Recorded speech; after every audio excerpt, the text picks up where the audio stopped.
Assalamualaikum warahmatullahi wabarakatuh. Kami daripada Kumpulan 10. Nama saya Muhammad Hafiz Zikri bin Anas Zahar dan kawan-kawan saya Muhammad Ilham Mizan bin Muhammad Yusof, Muhammad Adli bin Talib, Alif Aiman bin Muhammad Bakhtiar dan Luqman Al-Hakim bin Muhammad Yazid.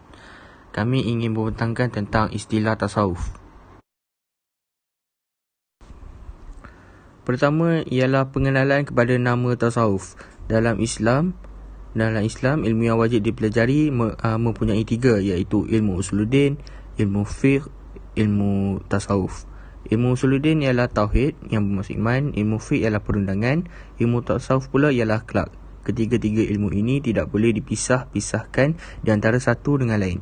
Sesiapa yang meninggalkan satu di antaranya maka tidak sempurna ilmunya, bahkan amal ibadatnya. Yang kedua ialah pengertian tasawuf. Mengikut Dr. Zaki Mubarak, kata tasawuf tidak dapat dipastikan dari mana asal-usulnya. Kata tasawuf berkemungkinan berasal dari kata-kata asyuf, iaitu bulu. Kerana para sufi itu pada umumnya mengkhususkan dirinya dengan berpakaian yang berasal dari bulu kambing domba. Yang kedua, berkemungkinan kata-kata tasawuf ini dapat daripada perkataan asyufiyah yang bermaksud serambi Masjid Nabawi di Madinah, kerana tempat ini dijadikan tempat orang fakir miskin daripada golongan muhajirin dan ansyar. Yang ketiga ialah asyufa'ah, iaitu gelaran atau panggilan bagi seseorang anak Arab yang bernama Haush bin Mur yang mengasingkan diri di Kaabah. Panggilan seperti ini telah ada sebelum Islam. Yang keempat ialah asyafa'ah, iaitu suci dan menjauhkan diri daripada yang haram, kerana sukatan daripada orang sufi adalah kebersihan atau kesucian hati. Yang kelima pula ialah asyifah, iaitu sifat, kerana para sufi lebih mementingkan sifat-sifat mahmudah, iaitu terpuji, dan meninggalkan sifat-sifat masmudah, iaitu tercela. Yang ketiga pula ialah istilah tasawuf. Para ulama memberikan pengertian tasawuf berbeza-beza, antaranya 1. Abu Hamid Al-Ahriri berkata tasawuf adalah sentiasa menjaga keadaan, ingatan kepada Allah dan beradab. Kedua ialah Imam Nawawi yang berkata tasawuf bukanlah berbentuk-bentuk dan ilmu yang bersusun-susun, tetapi tasawuf ialah budi pekerti akhlak. Ketiga, Abu Bakar Muhammad bin Ali bin Ja'far Al-Qatani berkata tasawuf adalah kebersihan hati dan bermusyahadah celik mata hati kepada Allah. Yang keempat, Syekh Abu Yazid Taifuri bin Isa Al-Bustami berkata tasawuf adalah ha dan jim, iaitu tahalli menghiaskan diri dengan akhlak terpuji, takhalli melepaskan diri daripada akhlak tercela, dan tajalli mendekatkan diri kepada Tuhan daripada semua makhluk. Yang kelima ialah Abu Bakar Muhammad bin Ali bin Ja'far Al-Qatani dan Al-Harith Al-Sufi berkata tasawuf adalah ilmu yang membahaskan berkenaan keadaan hati dari segi kebersihannya dari selain Allah dan mengingatkan roh jiwa manusia ke alam kesucian dengan mengikhlaskan pengabdian hanya kerana Allah semata-mata. Keenam, Abdul Qadir bin Abdul Muttalib Al-Mandili berkata ilmu tasawuf adalah pengetahuan yang diketahui dengan dia akan segala kelakuan hati, sama ada kelakuan yang dipuji seperti merendahkan diri dan sabar, atau kelakuan yang dicela seperti dengki dan membesarkan diri.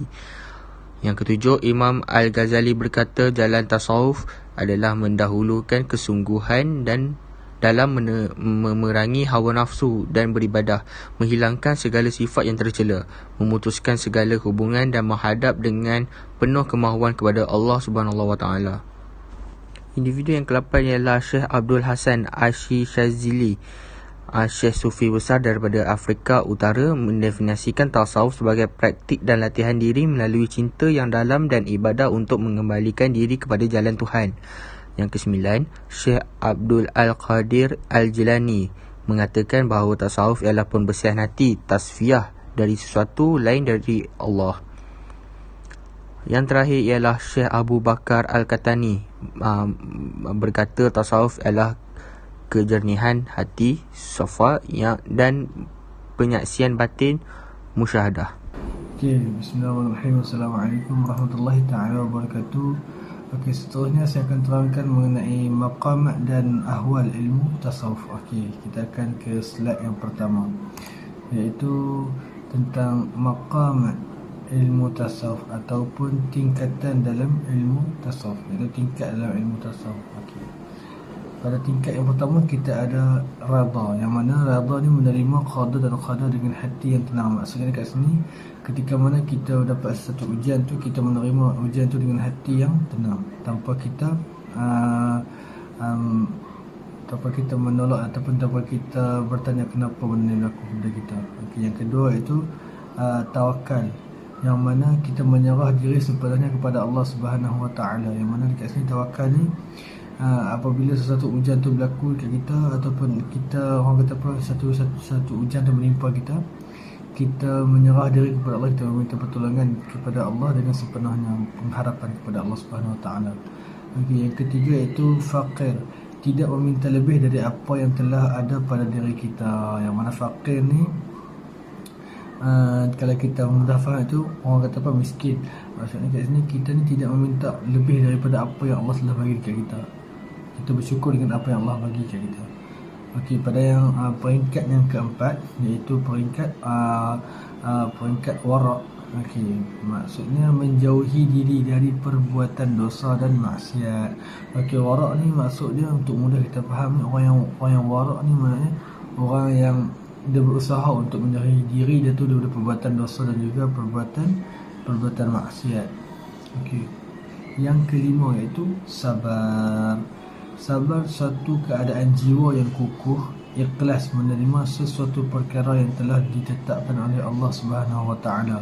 Okey, maksud sabar kat sini untuk kita mudah faham, ketika mana kita menerima ujian daripada Allah Subhanahu Wa Taala, tidak kira dalam bentuk apapun, hati kita ni tetap, jiwa kita ni tetap kukuh dan ikhlas menerima, walaupun benda tu pahit untuk ataupun perih untuk kita terima. Contohnya kita tengok, kalau kita orang kata apa, kalau ayah kita meninggal ataupun mak kita meninggal ataupun orang-orang yang kita sayang ni meninggal dunia, kita kena bersabar ketika mana Allah orang kata apa, Allah ambil mereka. Contohnya mak kita meninggal, kita kena ada rasa sabar. Kita tak boleh terlalu sedih, kerana jika kita meratapi seseorang yang dah meninggal tu, hukumnya berdosa, sebab kita seolah-olah kita ni tak redha dengan ketentuan yang Allah dah dengan ketentuan yang Allah dah letakkan. Jadi kita kena sabarlah, yang mana orang kata apa, as-sabru minal iman, yang mana sabar ni separuh daripada iman. Okey, seterusnya itu yang keenam, zuhud, tidak tertarik pada sesuatu dan meninggalkannya. Zuhud ni untuk mudah kita faham, orang kata apa, merendah diri. Maksudnya bila mana dia jumpa seorang yang lebih hebat daripada dia, dia tetap merendahkan dirinya. Maksudnya dia tak mau angkat diri dia. Contoh, walaupun dia seorang alim ulama, tetapi bila mana dia berjumpa dengan ulama yang lain, tetap dia merendahkan diri dia. Dia salam, dia cium tangan. Maksudnya orang yang zuhud ni, dia merendahkan dirinya, walaupun dia seorang yang hebat, tetapi dia merendahkan dirinya. Okey, yang ketujuh ataupun yang ketujuh, taubat, memohon ampun kepada Allah Subhanahu Wa Taala atas perbuatan dosa yang telah dilakukan. Okey, seperti mana yang kita faham di dalam Al-Quran, di dalam surah Al-Baqarah pada ayat yang ke-222, Allah Subhanahu Wa Taala berfirman, A'udzubillahi minasyaitonirrajim, Innallaha yuhibbut tawwabin wa yuhibbul mutatahhirin. Mana Allah Subhanahu Wa Taala ni, maksudnya Allah Subhanahu Wa Taala ni sangat-sangat menyukai orang yang bertaubat dan orang-orang yang menyukai orang-orang yang menyucikan diri. Okey, taubat ni untuk kita sebagai hamba, kita memang wajib bertaubat, yang mana kita ni tak dapat lari daripada perbuatan dosa. Okey, pada slide seterusnya kita tengok perbezaan maqamat dan ahwal. Okey, yang pertama maqamat adalah melalui usaha, yang kedua kekal, yang ketiga sesuai dengan tingkatan. Okey, kita tengok melalui usaha. Untuk dapatkan tingkatan-tingkatan, orang kata apa, maqamat dalam ilmu tasawuf, contoh macam sabar, redha dan macam saya berkata tadi tu, kita kena ada usaha yang kuat untuk kita dapat benda tu.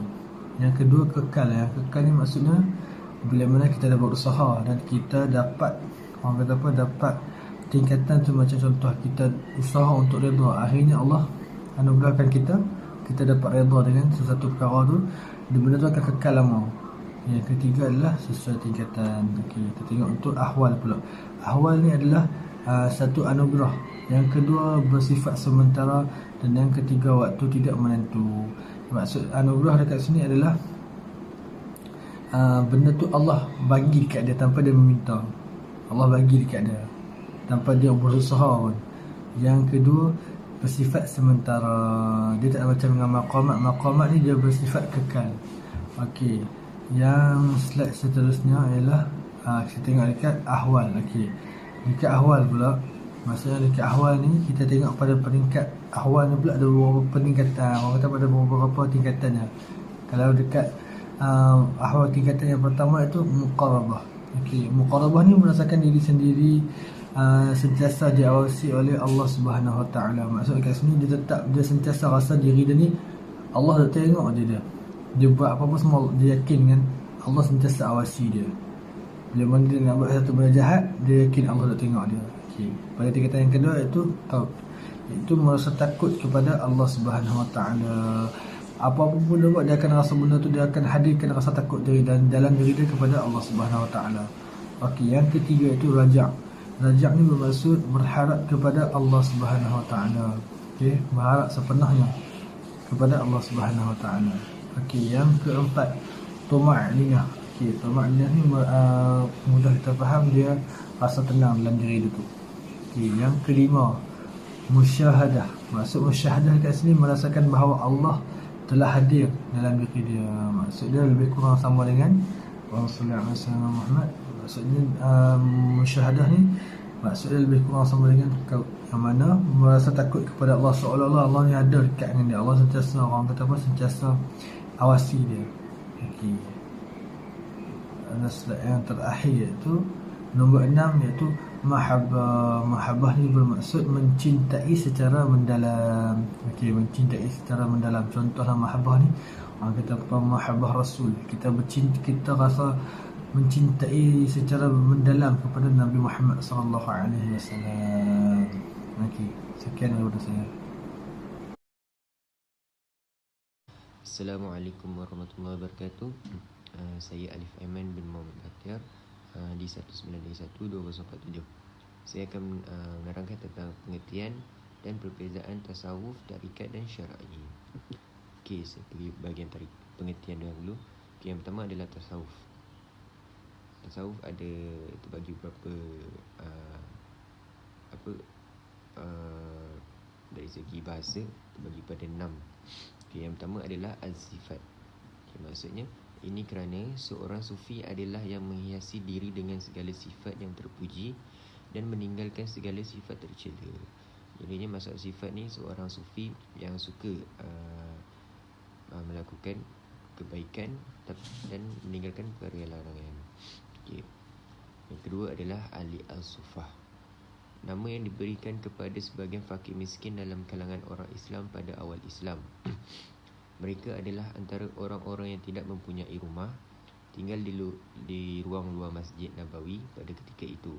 Para sahabat Nabi yang tinggal di Sufah antaranya adalah Abu Darda, Abu Zar Al-Ghifari dan Abu Hurairah. Sebenarnya ahli al-Sufah ni terjadi pada zaman dahulu, ketika zaman Islam pada awal lah.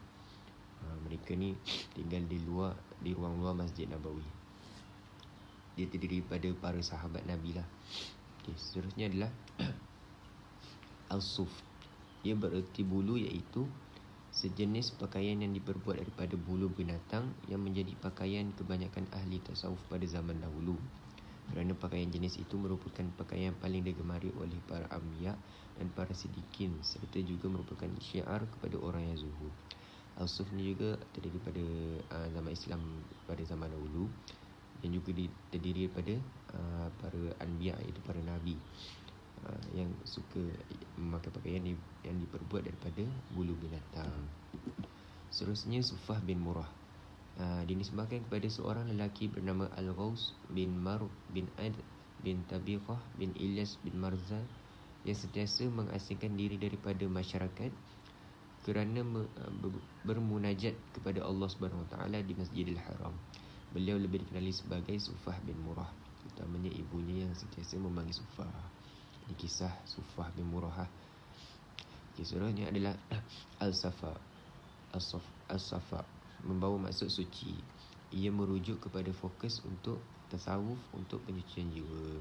Jadi Al-Safa ni dia lebih fokus kena dengan tajuk kena dengan makna betul tasawuf lah untuk penyucian jiwa. Okey, seterusnya ada as-sof, bermakna sof atau barisan, sama ada di medan perang ataupun barisan hadapan ketika mendirikan solat. Ini disebabkan kerana kebanyakan para ahli sufi sentiasa berada dalam barisan hadapan semasa menunaikan solat di masjid, dan juga mereka suka memenuhi sof-sof hadapan ketika berperang. Okey, seterusnya daripada ni masuk istilah pula, daripada Syekh Ahmad Zarruq berkata, istilah tasawuf telah dihuraikan dengan 2000 definisi. Ini kerana ketulusan untuk menghadapkan diri kepada Allah SWT dapat dicapai dengan pelbagai kaedah. Kiranya ada terdapat banyak cara untuk kita menghadapkan diri kepada Allah. Okey, daripada Ibnu Ajibah menyatakan, ia adalah ilmu yang diketahui dengannya jalan untuk mencapai kesempurnaan batin, kehadrat raja bagi raja segala raja, menyucikan batin dari segala kekejian, mengisikannya dengan pelbagai kelebihan. Awalnya adalah ilmu, pertengahannya adalah amal, akhirnya adalah kurniaan Allah SWT. Walaupun begitu, semua definisi menjurus kepada pengertian yang sama, iaitu ilmu penyucian jiwa. So maksud yang lebih tepat adalah ilmu penyucian jiwa lah, daripada semua pendapat ataupun semua istilah-istilah yang kita ada ni. Lebih tepat kita boleh ambil ilmu penyucian jiwa. Seterusnya adalah masuk tarikat dari segi bahasa. Asal perkataan tarikat ni maksudnya adalah jalan. Ada juga menyebut dengan perjalanan menuju Allah, sama ada disebut torik atau tarikat. Torik tu berasal daripada bahasa Arab juga yang bermaksud jalan. Okay, seterusnya daripada Al-Kashi berkata, tarikat ialah perjalanan yang khusus bagi ahli suluk menuju kepada Allah dengan memutuskan segala manzilah dan naik hingga mencapai kepada beberapa maqam. Seterusnya daripada Imam Al-Qushairi berkata, tarikat ialah jalan atau suluk syariah, iaitu beramal dengan segala tuntutannya. Yang seterusnya adalah Al-Jurjani. Dia berkata, tarikat ialah perjalanan yang khusus oleh ahlinya dalam menuju kepada Allah dengan menghapuskan segala halangan dan menaiki kepada maqam. Okay, kebanyakan para ulama tasawuf apabila mentakrifkan tarikat menyebut apa yang dinyatakan oleh Imam Al-Ghazali dalam merumuskan tarikat dan tujuannya. Antaranya kata beliau dalam Ihya Ulum Ad-Din, tarikat ialah jalan atau cara yang mendahulukan mujahadah, menghapuskan sifat mazmumah, memutus segala hubung kait dengan makhluk, dan menghadap dengan penuh hikmah kepada Allah. Sejauh mana pencapaian natijahnya, maka Allah lah yang menguasai hati hambanya dan menanggung dalam memberi cahaya dengan cahaya ilmu. Ini lebih tepat kebanyakan ahli menyengat imam-imam atau ahli falsafah silap banyak yang menterjemahkan maksud istilah tarikat ni, banyaknya mengambil daripada kata-kata Imam Ghazali juga, yang mementingkan yang mementingkan mujahadah dan menghapuskan sifat mazmumah, dan dia fokus untuk dia tidak bergaul lebih tidak banyakkan masa bersama makhluk lain, tapi banyakkan masa bersama Allah SWT. Okay, seterusnya maksud syar'i. Syar'i ataupun syariah, dia maksudnya sama, adalah aturan atau ketetapan Allah yang Allah perintahkan kepada hamba-hambanya seperti puasa, solat, haji, zakat dan berbuat baik. Kata syariah berasal dari kata syar'a al-syai'u yang bermaksud menerangkan atau menjelaskan sesuatu. Kiranya syariat ini perkara yang diperintahkan oleh Allah kita lakukan, dan meninggalkan perkara yang dilarang oleh Allah. Okey, akhir sekali perbezaan tasawuf, tarikat dan syar'i. Okey, yang pertama perbezaan tasawuf dengan tarikat. Okey, dapat dikatakan bahawa tasawuf adalah usaha mendekatkan diri kepada Allah, sedangkan tarikat adalah cara atau jalan yang ditempuh seseorang dalam usahanya mendekatkan diri kepada Allah. Okey, kita tahu yang tasawuf ni memang maksudnya cara kita untuk dekat diri kepada Allah. Tapi tarikat ni adalah jalan ataupun cara untuk kita lakukan. Sebab kita dah tahu tasawuf ni, kita tahu benda yang untuk kita nak buat baik, tapi kita tak tahu jalan dia, cara dia kita nak lakukan baik tu macam mana. So itulah yang dimaksudkan oleh tarikat. Okey, seterusnya adalah perbezaan tasawuf dengan syar'i. Tasawuf dan syariat menjadi syarat mutlak bagi kesempurnaan seorang Muslim.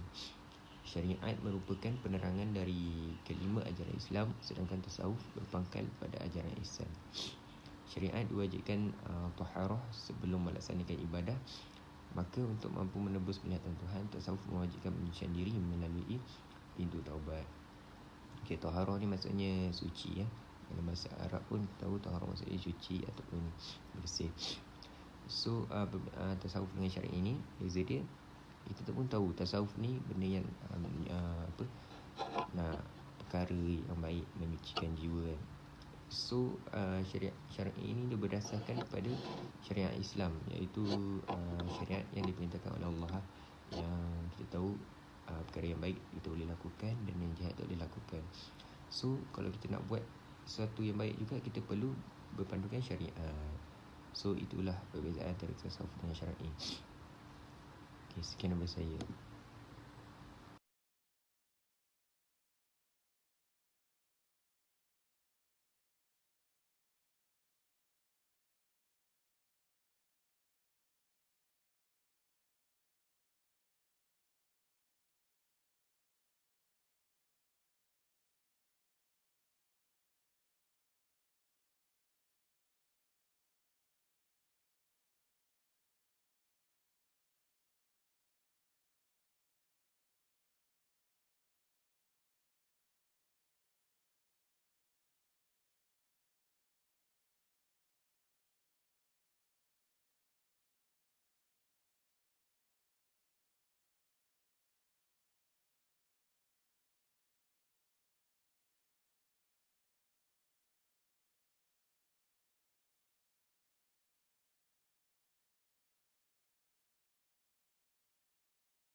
Assalamualaikum warahmatullahi taala wabarakatuh. Nama saya Luqman Al-Hakim bin Muhammad Yazid bin Haji Sulaiman bin Mak Usman. Nombor matrik saya di 1831176. Baiklah, saya akan membentangkan mengenai tajuk tasawuf berkenaan perbincangan dan kesimpulan tasawuf. Baiklah, dari segi perbincangannya, kerajaan Malaysia, khususnya Jabatan Agama Islam peringkat kebangsaan maupun peringkat negeri lah, menyusun beberapa kaedah bagi membendung seterusnya menghapus segala bentuk penyebaran tasawuf dan tarikat sesat. So dia terbahagi kepada beberapa peringkat lah, bukan peringkat, bahagian. Bahagian pertama yakni peruntukan undang-undang berkaitan ajaran sesat. Setiap pihak berkuasa tempatan agama di negeri masing-masing memandang penyebaran tarikat tasawuf yang sesat adalah satu ancaman yang berbahaya dan sebagai satu virus penyakit akidah jika tidak dibendung.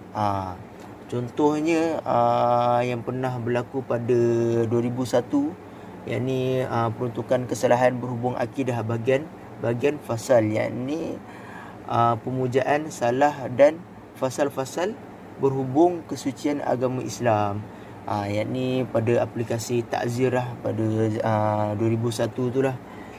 So dia membawa kepada Seksyen 8 Akta Keselamatan dalam Negeri 1960 menyatakan boleh menahan orang-orang tertentu yang boleh membahayakan keselamatan negara Malaysia. Contohnya penangkapan terhadap pemimpin Al-Arkam atau Syiah atau kumpulan-kumpulan Ma'unah atau dan sebagainya. Baiklah, yang seterusnya, debat dan hujah. Okey, pemahaman pengamal tasawuf dan tarikat yang menyeleweng mudah dibendung dengan kaedah berhikmah, nasihat yang baik dan perdebatan yang baik, sebagaimana firman Allah Subhanahu Wa Taala, dan maksudnya, serulah manusia kepada jalan Tuhanmu dengan hikmah, nasihat yang baik dan berdebatlah dengan mereka dengan cara yang baik. Sesungguhnya Tuhanmu dialah yang lebih mengetahui tentang siapa yang tersesat dari jalannya, dan dialah yang lebih mengetahui orang-orang yang mendapat petunjuk. Surah Al-Nahl ayat 125. Okey, ayat ni menjadi tugas kepada kewajipan kita dan para ulama dan pemimpin-pemimpin agar membanteras kegiatan ajaran penyelewengan tasawuf tarikat di kalangan masyarakat dengan cara berdiskusi dan berdebat dengan cara yang baik. Hal ini sebab jika kalangan pengikut ajaran sesat ini begitu jahil dalam agama dan kefahaman mereka yang akan menyebabkan mereka terjebak, orang-orang kita terjebak. Baiklah, seterusnya sistem tauliah mengajar, yakni sistem pembelajaran dalam negara. Okey, sistem tauliah ni kepada tenaga pengajar mahupun penceramah di setiap negeri adalah satu usaha yang baik bagi membanteras gejala penyebaran yang menyeleweng. Pendakwah, contohnya pendakwah muda zaman sekarang ni yang sekarang ni zaman ramai pendakwah yang tidak bertauliah dari jabatan agama. So undang-undang boleh diambil, kiranya macam jabatan agama boleh memantau setiap pendakwah yang mendapat tauliah, yang tidak dapat tauliah berdakwah ataupun mendapat tauliah berdakwah. So kita boleh mengawal fahaman yang boleh memecah belahkan masyarakat kita. Baiklah, yang seterusnya, pendaftaran kumpulan tarikat.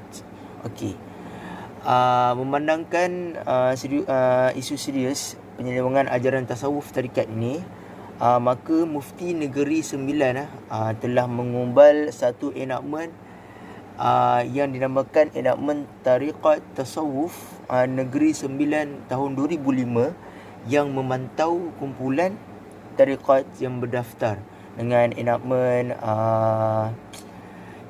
yang telah ditera.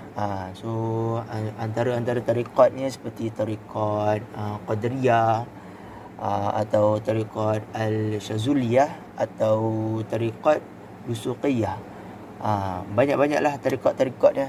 So tariqat-tariqat yang ada di Malaysia ni perlulah berdaftarlah, berdaftar untuk mengawal. Kita boleh mengawal atau menyekatlah penyelewengan atau salah faham dan selainnya. Baiklah, seterusnya kita pergi kepada kesimpulan ilmu tasawuf. Okey. Ilmu tasawuf ni ilmu yang sangat-sangat penting pada akhir zaman ni untuk masyarakat lah.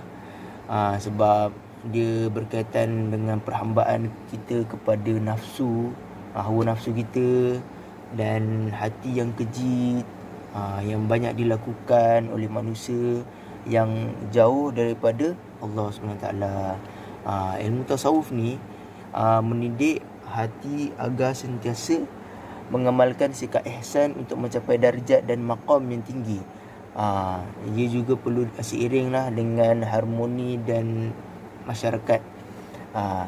Contohnya, jika seseorang yang hanya memegang kepada syariat dan tidak mengamalkan tasawuf, maka perbezaan tingkah laku dan sifat hatinya akan menuju ke arah sifat yang mazmumah. Okey, segala bentuk penyelewengan yang berlaku di dalam kumpulan tariqat adalah berpunca daripada kelemahan iman dan ilmu serta pengamalan dari sumber Al-Quran dan As-Sunnah. So zaman sekarang kita dapat tengok banyak tariqat yang ada yang betul, ada yang more kepada pemikiran kita lah.